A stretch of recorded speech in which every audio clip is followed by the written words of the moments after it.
I get a knock at the door, and here two guys in a suit. I'm from the FBI. The first thing I have to say is, what took you guys so long? I told them the truth. I was going to make my own IED, and I was going to set across the Islamic Center over in a bank's parking lot, and I was going to dial it in and just watch the show. Growing up, I saw a movie, and it was Rambo. Rambo was tough, respected. He had intestinal fortitude. I said, that's what I want to do. I went off and joined the Marine Corps. I wanted the action. The first time I got shot at, I remember looking at my watch and I says, man, this time last year I was in English class.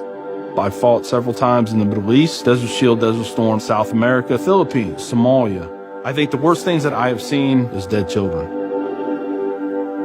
I had to suck it up.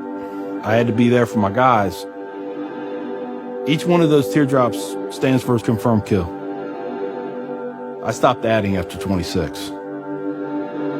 Where I was taught, Marine Corps, just own it and then let it go.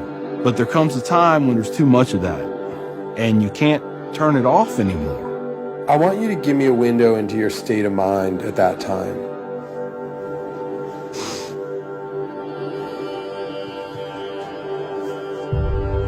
One time, my wife and I went to a DSW, and I saw in the distance these two women in black burqas in my store. I cried as I prayed for enough strength to go over there and break both their necks. I was just angry. I was just full of hate, and it just fed off itself. At that point, I was drinking a half-gallon of vodka every 2 days. I had devised a plan, create my own IED, homemade bomb, and I was going to set it off right outside the Muncie Islamic Center.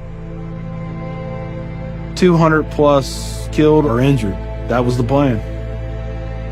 I saw an opportunity to do one last thing for my country. This was my rationale. I knew I would end up in a federal prison with a needle in my arm. I didn't care. My hatred of Islam, it was the only thing that was keeping me alive. So one day my daughter comes home, second grade maybe.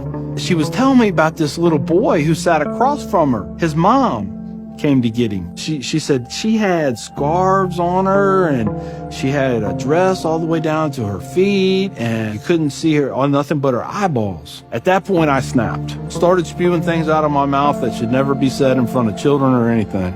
She didn't say anything. It was the look on her face. I remember my daughter looking at me like I was absolutely the craziest person on the face of the earth. She was my little buddy. She used to say we were road dogs. I know, I saw it in her eyes. I made her question that love. And that's when the light bulb came on. I decided to give the people of this community one more chance.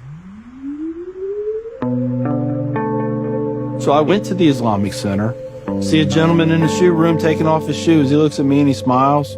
He said, can I help you? And I said, yeah, I want you to teach me about Islam. So he went and he gave me a Quran. Read this. Come back when you have questions. So I did. And I would see things in the book. I'd be like, there it is. I got them right there. Explain that to me. And they would. This was a kind of awakening. Long story short, 8 weeks after that first day I stepped into the Islamic Center, I became a Muslim.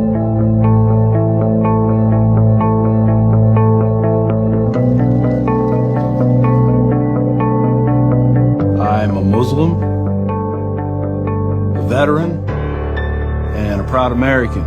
I had learned that I was completely wrong about everything that I felt. You know, Judaism had a message, Christianity had a message, Islam had a message. Funny thing is, though, it was the same message. It was about peace, and it was about love. Please join me in welcoming Mr. McKinney. My big thing is now to stop the hate. Nothing good has ever come out of hatred. I've done too many things. I've hurt a lot of people. I have to live with that.